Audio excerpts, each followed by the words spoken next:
عليكم ورحمة الله وبركاته ولكن قوليد iyo video kale hadday tahay markii ugu horeysa channelka soo booqato fadlan subscribe noo saar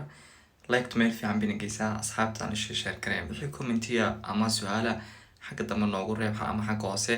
kolba dabeetana aniga kaaga soo jawaabi doonaa video raanti aad iyo aad u qiimo badan oo aan rabo inaan kula hadlo dhammaan walaaladeeda Soomaaliyeed ee ku nool Jarmalka ee waliba dulka saaraya raanti maalahan boorarka yani wala isla dhexmariyay arinta ahayd in qofka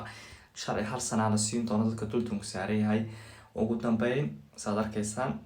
wasiirada arrimaha gudaha Afqownansi ayaa ku dhawaaqday warkani waa war hadda soo baxay ay soo baxay 6 bishii 2022 todobadii habeenimo ay soo baxay wasiiradu waxay si rasmi u sheegtay in qof kasta oo duldan haysta oo wadanka 5 sano ka badan joogay in uu xaq u leeyahay in la siiyo wax la yiraahdo offentalis hal sana ama chance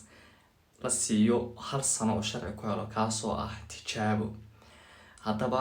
waxyaalaha shuruuda waxaa kamid ah qofkaas inuu joogay 5 sano ka badan qofkaas inuu sameeyay haduu helo integration course ama isdhexgal bulsho inuu sameeyay wax ka yaala kale muhiimka waxa kamid ah ama qodobka ugu muhiimsan qofkaas inuu wadanka wax dambi ka gelin ta kale halkaas qof kasta oo wadanka Jarmalka dambi ka galay dambiyadu way kala duwan yihiin dambiga doonaha noqdo laakiin waxa dambi oo kale adigoo rabo wadanka inaad sii joogto hadii aad documentiyal copy aad wasaaradda ama dawladda aad u geysay qaybta immigration ko kale waa dambi u weyn oo qofka uu ku waayay karo inuu chance-kaas ka qayb qaato ruuxantii waa fursad aad iyo aad u muhiim ah oo dadka Soomaaliyeed ee wadanka jooga chance loogu siiyo dadka chance-kaas ka faa'iideysanaya waa 100,000 oo qof oo dul saaran yahay oo wadanka ku nool ruuxantii dadkaasi Soomaalidu waxay ka tahay qayb aad iyo aad u weyn hambali ayaan ku leeyahay walaashay ama walaalkay Soomaaliyeed chance-kan waad ka faa'iideysanaysaa 100,000 oo qofna waad ku jirtaan ha is odhanin waa laga unsureynaya maya 100,000 oo qof waa qof kasta oo dul saaran yahay oo wadankan jooga ayaa chance-kaas u siman ruuxantii waa chance aad iyo aad u fiican in ka wada faa'iideysano hadaba maxaa kala shuruudo jira wax kala shuruudo saa si weyn ma jiro taasi waa 5 sano iyo ka badan ayaa u shartiya ta koobaad iyo warka kale xiisaha leh wuxuu yahay in aan la celin doonin qof kasta oo dul saaran yahay oo 5 sano ka badan wadanka joogay ruuxantii warkaas waa war aad iyo aad u farxad badan marka walaalayaal waxay dad badan waxaa jira dadku kala duwan yihiin waxaa jira dad badan oo dul saaran yahay laakiin aan loo ogolaan inay shaqeeyaan iyo inay wax bartaan iyo dad waxaa jira dul saaran yahay laakiin shaqeystana waxna bartay marka dadku isku ma jiraan marka hadii dhowr jeer laga soo celiyay in wax lagu diido sanad shaqado kale inaad wax barato kale fadlan ha ka niyad jabin siyaabo badan oo wadanka wax lagu raadiyo ayaa jira dadka caawiya loo tagaa dabadeetana iyaga ayaa dhowr jeer kula hadlayo meelaha waxbarashada iyaga dhowr jeer kula hadlayo meelaha dadka shaqaaleysi arbeedkeebaha marka dambe hadii aad shaqo soo hesho ugu dambeyn qaybta immigration-ka ama Ausland Behördiga saa u taqaanaan chance bay ku siinaysaa in aad wax barato ama aad shaqeyso dulka ku saaray aad shaqeyn kartaa muhiim ah arbeed allowance bay ku siinaysaa oo ku shaqeeyaysaa warqada la buuxiyaa meelaha set firmooyinka badan chance-ka laga helaa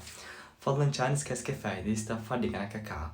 marka hadii uu qofku dambi galay ruuxantii waxyaalaha la yaab kale waxa kamid ah qofku haduu dambi galay inuusan heli doonin chance-kaas halka sana ka faa'iideysan doonin qofka dambiyaduna saadii sheegay kala duwan yihiin laakiin qof kasta oo wadanka dambi ka galay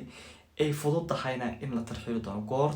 goortuu u baahdo Jarmalku oo qofkaas tarxiili doono laakiin chance-adan ka faa'iideysan doonin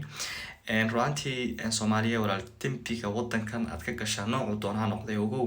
inuu yahay dambi meel ku galaya ama ku record gareysmaya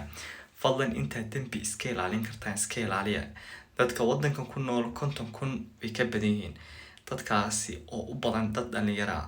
dhalinyaradu ruuxantii wadanka Germany aad iyo aad bay u dhaxgalaan dadka kale ajaanibta